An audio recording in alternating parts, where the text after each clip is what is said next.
We have an online form that you can fill out to request that we provide some instruction to one of your courses.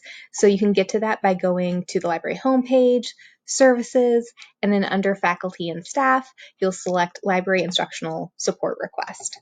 So this is going to remind you of some of the ways that we can provide instruction for your courses. It's going to include online guides, like for example, this one for fashion journalism. So you get all the relevant resources gathered in one place, and it can be really curated for specific classes. It doesn't have to be a broader subject area. We can make one for even one project that you're doing. We can also do instructional videos, kind of like what I'm doing for you right now, with or without my face and my dog. But we can do this to really walk students through the really fiddly nuances of different databases and resources. This can be particularly useful for students who might need to refer back to this information later. If we visit classes, sometimes we can walk through screens and it all makes sense in the moment. But when students get back to actually doing the project and they start clicking around on the screen and they might forget where to click or, oh, that's right, I need to change that option or things like that. So this can be a really nice way to provide that information for students for a longer term. We can also create activities.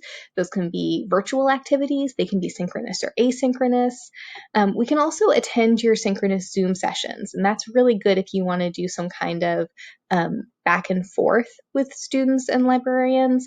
So that might be tied to an activity or tied to a video where they're following up on that content. So you'll just fill out this form. I want to point out two things in particular.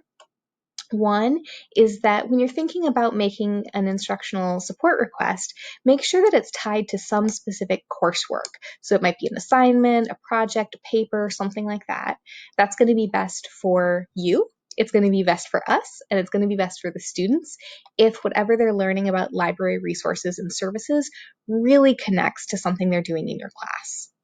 Also, we need those requests in at least 2 weeks ahead of time so that we can really develop something that's particularly meaningful.